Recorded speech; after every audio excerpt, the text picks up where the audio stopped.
안녕하세요. 안상현입니다. 지난번 성격 유형별 방어 기제와 몇 가지 사례를 정리해서 말씀을 드렸는데요. 첫 시간에는 장형, 애니어그램에서 장형 8번, 9번, 1번 유형 알아봤고요. 오늘은 가슴형 2번, 3번, 4번 감정 중심이라 불리는 이 세 가지 유형들의 대표적인 방어 기제와 그리고 몇 가지 사례를 좀 들어보겠습니다.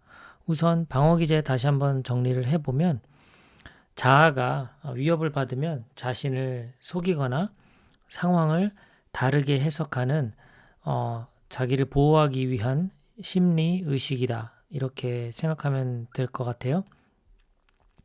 자기를 보호하기 위한 그런 심리 의식, 그것을 방어 기제라고 하는데요.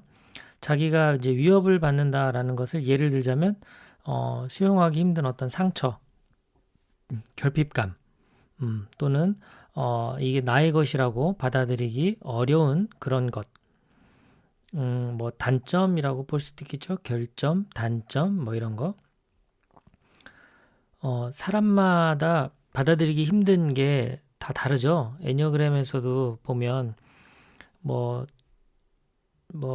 예를 들어 뭐 8번이다. 그럼 8번은 자기가 약한 모습이라는 것을 인정하기가 어렵고 1번 입장에서는 자기 자신이 어떤 결함, 실수 이런 것들을 많이 할 때 받아들이기가 어렵고 좀 오늘 소개하는 3번 유형 같은 경우에는 실패, 어떤 무능력한 상황 이런 것들을 받아들이기 어렵죠. 이런 것들이 자아를 위협하는 예라고 볼 수 있고요. 또 자존감을 떨어뜨리는 것 이것도 자존감을 떨어뜨리는 것이 유형별로 좀 특징적으로 좀 다르죠. 어떤 사람은 뭐 무대에서 발표를 해봐라라고 했는데 누군가는 발표를 해서 잘못돼도 다음에 더 잘하면 되니까 그리고 발표 자체가 얼마나 재미있어 이러면서 뭐 예를 들어 7번 유형 같은 경우에는 뭐 발표를 잘했느냐 못했느냐 그거보다 오히려 자기가 더 그 분위기를 잘 리드하고 또 청중들을 재밌게 만들어주고 이런 것들로 스스로를 평가하는 반면 뭐 1번 유형이나 뭐 3번 유형이라면 정말 제대로 잘해서 그 좋은 결과로서 인정받았을 때 이제 자존감이 떨어지지 않는 그러니까 같은 상황이지만 다르게 해석하는 그런 모습들이 있는 거죠. 자, 그러면 이제 감정 중심의 2번 유형의 대표적인 방어 기제는 억압, 억압이라고 표현하죠. 자기 억압, 억압과 희생입니다. 2번 유형은 사랑을 받고자 한다면 다른 사람을 위해서 다른 사람의 필요를 해결해 줘야 한다라는 생각을 갖고 있죠. 그러니까 다른 사람에게 도움되는 행위를 하지 않고 나 자신을 사랑받는 존재로 여기기가 어렵습니다. 그렇다 보니까 타인의 욕구에 더 관심을 갖고 자기 욕구는 억압하게 되는 거죠. 감정도 그렇고 욕구도 그렇고 이제 그런 것들이 또 자기 희생적인 모습으로 나타나기도 합니다.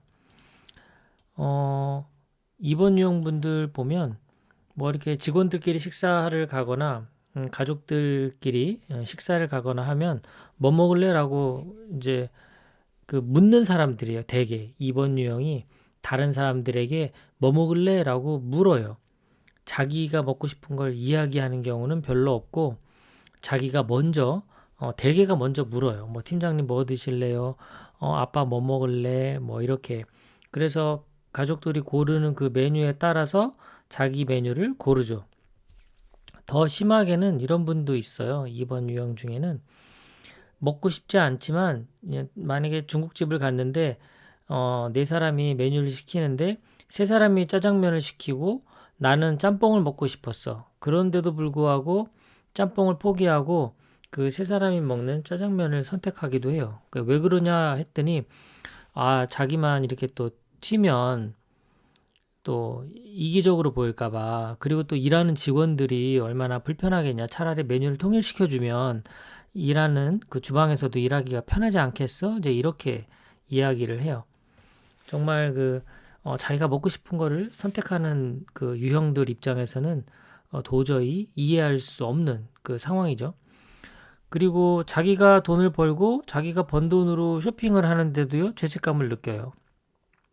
그러니까 자기를 위해서 뭔가 하는 것 자체에 대해서 그런 죄의식, 이런 것들이 있습니다. 그러니까 이 돈을 나를 위해 쓰지 않고 가족들을 위해서 써서 그 쓴 것을 그 가족들이 알아봐주고 인정해주는 거, 거기에 더 큰 기쁨을 느끼죠.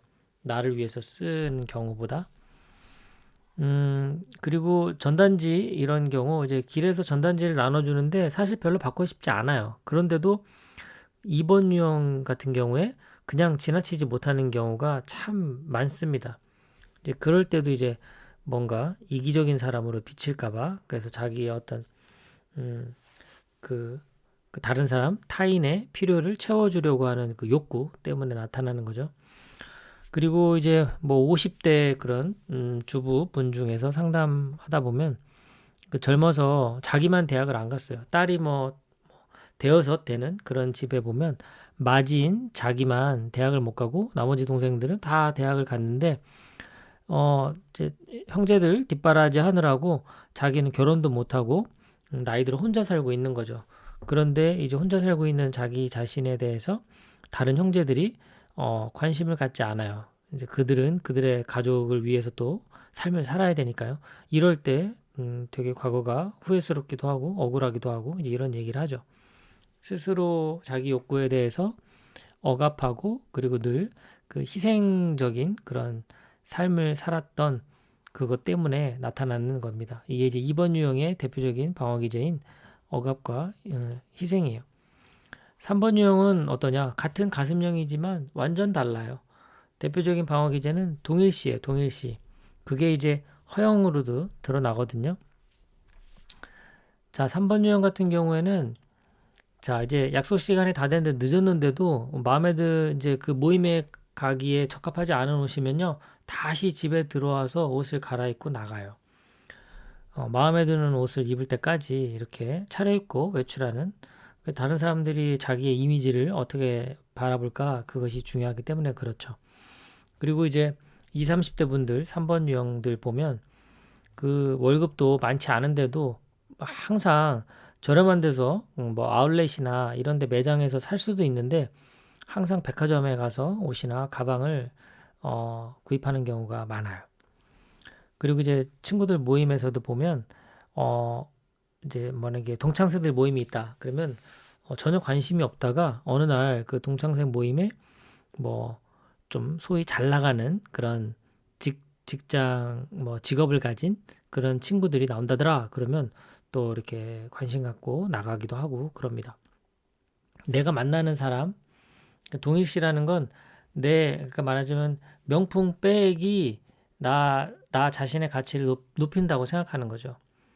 어떤 스카이 연고대 서울연고대 졸업장이 나 자신의 가치를 높이는 어떤 학위가, 그리고 유명한 사람들과 같이 사진을 찍어서 이런 사진, 이 유명한 사람을 안다라는 것이 또 나의 가치를 높이는, 동일시하는 그런 개념입니다.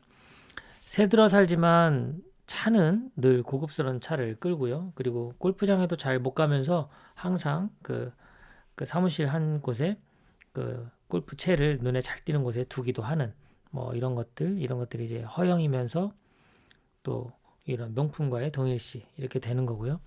또 학창 시절 또 이런 사람도 있습니다. 명품 브랜드 그 브랜드 쇼핑백인데 그걸 이제 재활용 수거하는 그런 거기서 주워 와가지고는 자기 이제 학교 준비물 가방으로 이런 걸 사용하는 거예요. 보여지기 위한 이런 행동들 이런 것들이 3번 유형의 방어 기제인 동일시와 허영에 대한 사례입니다. 자, 4번 유형의 대표적인 방어 기제는요, 인위적 승화라고 해서 말하자면 자신의 그 감정, 느낌과 감정 상태를 이제 은유적으로 표현하려고 하는 그런 행동들이 자주 나타납니다. 예를 들어서 이제 우울하면은요, 항상 뭔가 시를 쓰고 그림을 그리고 음악을 듣고 그러는데 사실 이런 상태를 되게 즐겨요.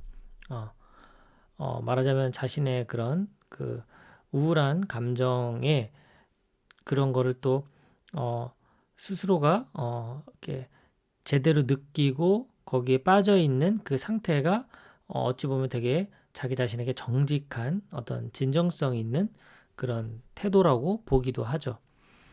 또 어떤 분은 이제 그런 깨진 꽃병을 딱 보면 얼마나 저 꽃병이 아플까 소리 없이 아파하고 있네요. 뭐 이제 이렇게 은유적으로 표현합니다. 시상식장에서 장미 씨가 수상을 했을 때 아름다운 밤입니다라는 그 수상 소감 그 멘트는 아주 유명한 일화죠.